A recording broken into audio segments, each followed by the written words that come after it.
Hola gente, en el video anterior vimos la diferencia entre las nociones de verdad y validez. Ahora vamos a ver una diferencia muy importante entre las nociones de validez y solidez en la lógica. Y para eso, empecemos con unos ejemplos. Consideren los siguientes argumentos. Este es el argumento A. Premisa 1. Todos los filósofos son pensadores. Premisa 2. Julio Silva es filósofo.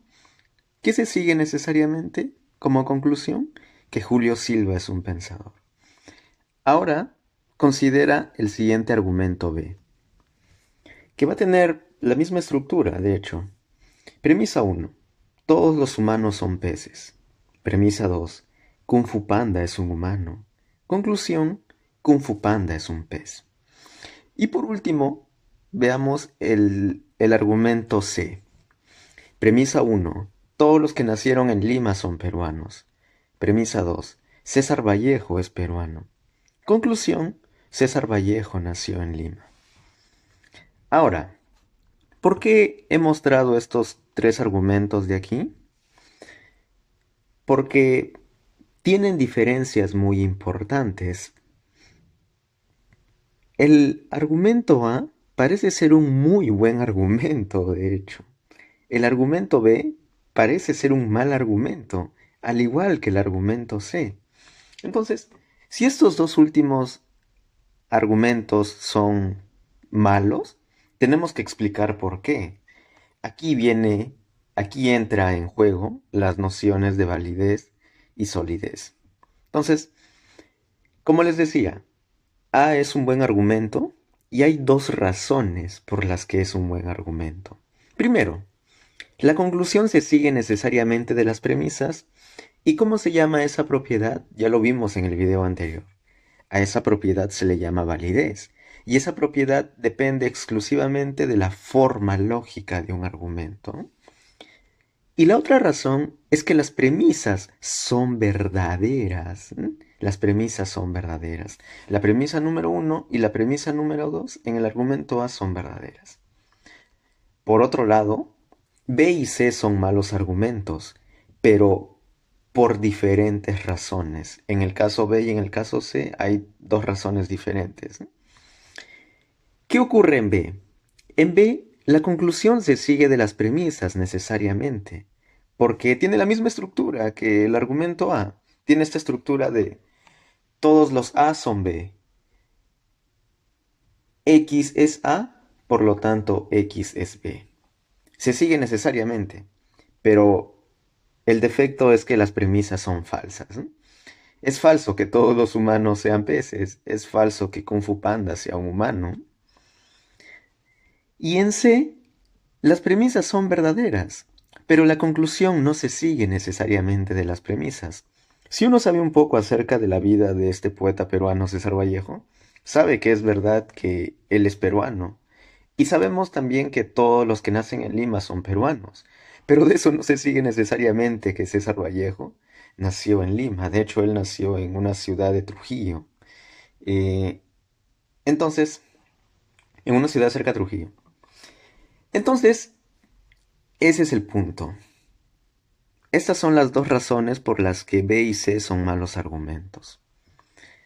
Ahora, ¿cómo llamarle a esta propiedad, a esta doble propiedad que tiene A, de ser sólido, de ser válido y tener premisas verdaderas?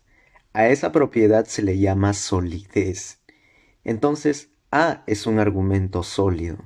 Un argumento sólido es un argumento con premisas verdaderas, ¿no? Es un argumento que tiene premisas verdaderas y que es válido. ¿Por qué?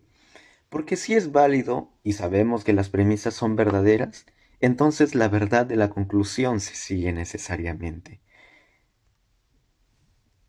Recordemos que la validez de un argumento es independiente de la verdad de sus premisas, porque el argumento B también es válido, pero no tiene premisas verdaderas, ¿no? Entonces, ese es el punto. El argumento B es válido, pero no es sólido. ¿Y por qué es válido? Porque A y B tienen la misma estructura lógica. Pero la diferencia fundamental es que en A tenemos premisas verdaderas. C, por otro lado, es un argumento inválido. ¿Y qué ocurre en los argumentos inválidos? Pues en un argumento inválido es posible que las premisas sean verdaderas y que la conclusión sea falsa, como de hecho se muestra en C, ¿eh? Las premisas son verdaderas, pero la conclusión en este caso sí es falsa, lo sabemos. Ahora, una nota aparte, como para responder los ejercicios del primer video.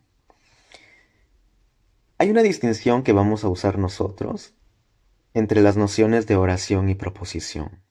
Vamos a considerar que una oración es una entidad lingüística y una proposición es una unidad de información. Y esta unidad de información es independiente del lenguaje. ¿Cómo así? Veamos estos ejemplos. Mira esta oración de aquí. La nieve es blanca. Es una oración escrita en castellano, ¿verdad? Luego tenemos la oración Snow is white. Esta es una oración escrita en inglés, pero que significa lo mismo. Y podemos tener una oración escrita en alemán como Schnee ist weiß, que también significa la nieve es blanca. Pero ¿qué ocurre con estas tres diferentes oraciones, diferentes entidades lingüísticas? Porque están escritas en diferentes idiomas, pues expresan la misma información. O usando la noción, expresan la misma proposición. Entonces, estas tres oraciones son diferentes, pero expresan la misma proposición o la misma unidad de información. ¿Y cuál es la naturaleza de esa unidad de información? ¿Cuál es la naturaleza metafísica? Bueno, la lógica no tiene que darnos una respuesta de qué es exactamente esta unidad de información. ¿Es un hecho del mundo? ¿O es alguna otra cosa? Pero sabemos, conocemos los lenguajes. Eso es algo con que la lógica puede lidiar y no necesariamente comprometerse con una naturaleza metafísica de las proposiciones. Por ese motivo, la lógica que vamos a desarrollar en estos videos le vamos a llamar lógica oracional, porque no vamos a tener un compromiso con qué son exactamente las proposiciones. Lo único básico que sabemos es que son unidades de información que pueden ser verdaderas o falsas y que se pueden expresar mediante oraciones. Esa es la idea. Entonces, para concluir, un argumento es válido si la conclusión se sigue lógicamente de las premisas en virtud de su forma lógica. Y si un argumento es válido y las premisas son verdaderas, entonces la conclusión debe ser verdadera. Y un argumento es sólido cuando es válido y todas sus premisas son verdaderas. Tiene que cumplir necesariamente con estas dos condiciones, ¿no? Si no cumple con alguna, entonces no es sólido. Ahora, llegados a este punto, ustedes se pueden preguntar, muy bien, hemos visto ejemplos intuitivos de argumentos sólidos, pero ¿hay una manera adecuada o rigurosa para saber cuándo exactamente un argumento es válido en virtud de su forma lógica? Y la respuesta es que sí. La lógica nos ofrece una serie de reglas y de métodos para determinar si un argumento es válido. Entonces, en los subsiguientes videos vamos a ir paso a paso, explorando métodos rigurosos para distinguir los argumentos válidos de los inválidos, ¿no? Por ahora solo he ofrecido ejemplos intuitivos y fáciles de entender. Entonces, antes de desarrollar esos métodos rigurosos, voy a poner a prueba su intuición con algunos ejercicios, ¿no? En estos ejercicios de acá, la tarea va a ser determinar si cada uno de los siguientes argumentos es intuitivamente válido o inválido. Y recuerden la definición. Un argumento es válido cuando la conclusión se sigue necesariamente de las premisas en virtud de su forma lógica. Y esto no implica que las premisas tengan que ser verdaderas, ¿no? Solo implica que si las premisas fuesen verdaderas, la conclusión necesariamente sería verdadera, ¿no? Y si crees que uno de ellos es válido, entonces determina si es que es un argumento sólido. Ahora ya sabes qué significa que sea sólido. Esta es la primera lista y aquí hay más. Entonces, espero que puedas intentar estos ejercicios y nos vemos en el siguiente video.